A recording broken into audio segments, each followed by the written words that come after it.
Yo, what is going on, you guys? Bashtian here, and today I'm coming at you with my updated Traptrix deck profile guide for you guys. So, Traptrix has received some low-key support in the most recent set, Cyberstorm Access. Now, I'm not playing all of the new support, as you will see later in the videos, or what some might consider support, but I am playing the sauce right here, guys. I definitely want to make sure I show it to you guys. We got a brand new card in Cyberstorm Access that absolutely breaks this entire deck, so I want to make sure that you guys are the first to see it. So without further ado, guys, I just want to go ahead and get right into it. If you guys do like the sleeves that I'm using for the profile, as far as for the main deck, guys, right over here, I do have a link for them in that description for you guys. If you guys want to go ahead and buy them in bulk, I highly recommend it. Just get a little bit cheaper. Besides, you know, they're all interchangeable as far as that goes. But anyway, that's just my personal opinion. Anyway, let's get right into the profile, guys. We're going to start off with the monsters over here. Let's go ahead and check that out.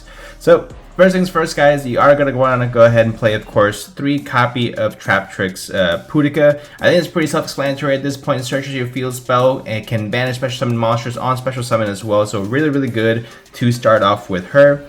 Next, 3 copies of Mantis, 2 super, 1 common. I know, mixed match rarity, right? But obviously you need to go ahead and play her. She's definitely going to be one of your best starters in the deck. 3 copies of Traptrix Myrmelio as well. Myrmelio is going to be one of the better cards because it has a mandatory activated effect on special summon to go ahead and pop a spell trap your opponent controls. Even if your opponent does not have a spell trap, it activates. So obviously really, really good to make sure that you're able to get that Sarah activation.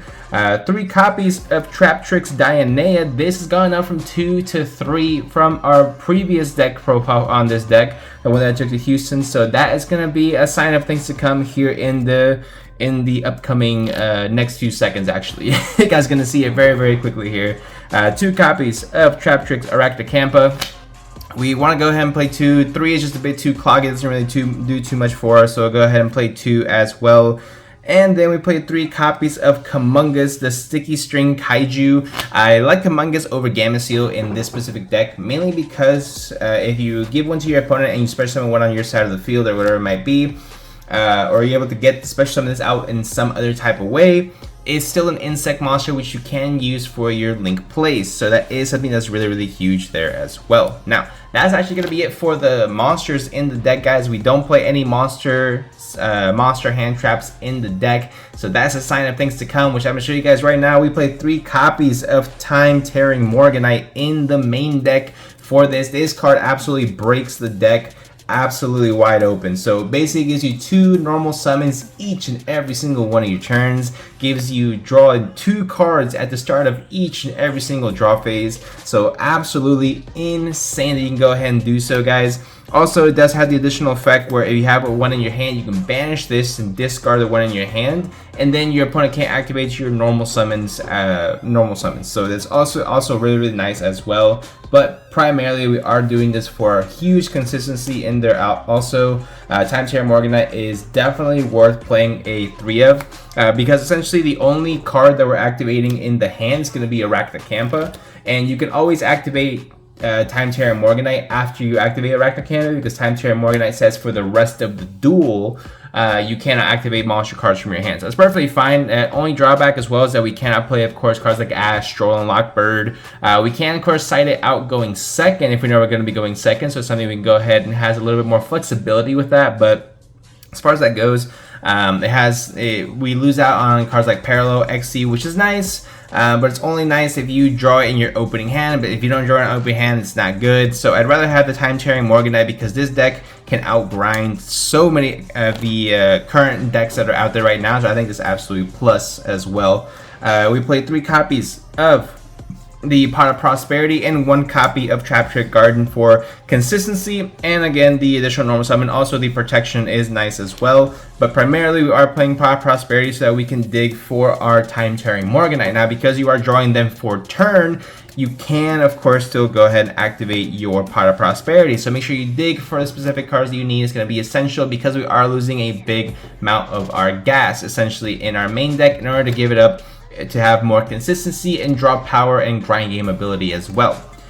For the traps, we played 3 copy of Traptrix Holotea. I think it's pretty self-explanatory. For the remainder of the trap hole cards, we play 1 copy of Terrifying Trap Hole Nightmare, 1 Time Space Trap Hole, 1 Grave Diggers, 1 Floodgate, 1 Bottomless, and 1 Traptrix Trap Hole Nightmare. So with this, the only card that I would potentially change is going to be a Terrifying Trap Hole, and instead, well, again, this is pre-ban list, post-ban list is my change. Post-ban list, I'll probably take this out and put it in the second Floodgate Trap Hole. Actually, the second Floodgate Trap Hole would be really good regardless, so I think it's really just a frame of preference at that point. But I do like the fact that Floodgate Trap Hole messes up a lot of the meta decks, especially in the current format, of course. We already know it messes with Sprite, it messes with Kashtira, it messes with Pirelli. You just go ahead and book a moon their monster so that they can't XZ summon with it. It's gotta be really huge, right? So that is essentially why I want to make sure that I have Floodgate Trap Hole. You know what? Take out the Terrifying. It makes so much more sense just to not play that card. For additional consistency, we do play 1 copy of Shade Brigadine. Because again, we don't have special summons from Parallel, Exceed, or Arachnocampa from our hand, so making sure that we're able to get at least 1 extender special summon is nice as well. 3 copies of Evenly Matched, and then 3 copies of Infinite Impermanent is going to be the only quote-unquote hand traps that we play in the deck. Evenly Matched is going to be really good to break boards. Imperm, again, good to break boards. Essentially, going second, you are going to want to side in cards like Drone Lockbird, maybe Dark Ruler No More could be really good as well. Cards that just absolutely decimate your opponent's entire board. And then you go ahead and clean off from there, right? So for the extra deck, guys, we played 3 copies of Traptrix Sarah. This is still not changing. Traptrix Sarah is absolutely busted. You need to make sure you play her at 3. Anyone telling you less than 3, they're bugging. 1 Kularia, of course, and 1 Adipus. This has not changed as well. Want to make sure that we're able to have all the Traptrick juice. 1 Lingaribo, because Ibly is still running around there every now and then. It's being played in Super Heavy Samurai as well. So just being able to make sure that you're able to out it is going to be super huge for you. 1 copy of Ausa the Earth Charmer. Super Heavy Samurai is a bunch of Earth monsters, so taking their stuff is going to be really good. And that's primarily the main reason why you still play Ausa. Also, again, Kashtira is still in the format, so being able to take their Fenrir is going to be really huge as well. For the XZs, 2 copies of Rafflesia, 1 Pinguicula, 1 copy of Allomeris for the Traptrix XZs monsters. It really has not changed. Want to make sure to keep that the same.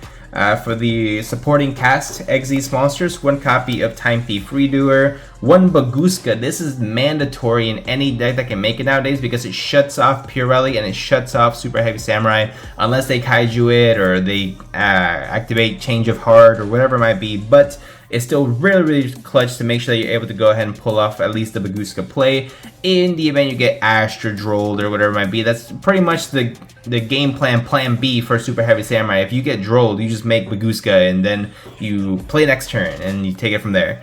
Next is going to be 1 copy of Evil Swarm Exton Knight. Now, I've been on record multiple times saying I don't like this card, but going second, this actually is super clutch, especially in the current format where we're in a format where they're going to go full combo and they're going to still end up with 3, 4, 5 cards in their hand, which is absolutely ridiculous. Especially Pirelli, because that deck can draw like 6 cards during your opponent's turn or some nonsense like that. So being able to have Exton Knight and just wipe their entire advantage is going to be super nice to be able to go ahead and do. And then 1 copy of AA Zeus Sky Thunder to be able to wrap up the whole deck. Just to essentially, it is like a little cherry on top, but it's, of course, Zeus is still extremely powerful card. Pirelli is a deck that essentially will end on a Noir and a Zeus. So being able to chain that Zeus to the Noir, if you're able to get that far, it's going to be absolutely essential. So that's going to be it for the profile, guys. But honestly, is this a top meta deck like it was in the previous format? It's to be determined, right? I personally have not seen Traptrix do as well as I thought it would, continuing from the initial month and a half of hype. Whether it just be individuals getting bored of the deck, want to play something new, which is definitely understandable. It's not bad reasons to drop a deck. You just want to have fun. Essentially, it is a game. You want to make sure you're having fun. But honestly, I think this deck has a lot of potential, especially with Time Sharing Morganite. Now, 2 cards that I'm not playing is Traptrix. Number 1, and I'm not playing the Sheep rank 4. If you want to take out the Exton Knight and put in the Sheep, by all means go for it. It just for me did not sit right. Same thing with the Traptrix, destroying your own monster to be able to go ahead and set a normal trap or whatever. I'm pretty sure that's what it does. It's like I don't see the full value in that. So that's pretty much going to be it for me, guys. But let me know what you guys think in the comment section down below. Do you guys like this deck? this deck profile, this combination cards. How are you guys feeling about Time Tearing Morganite in the main for this? Honestly, I think it's absolutely busted, but let me know what other decks you guys think would work really well with this card, and I'll go ahead and try to make it for you guys. Other than that, let me know what you guys want to see in the comment section down below. Leave a like, subscribe, and I'll see you guys in the next one.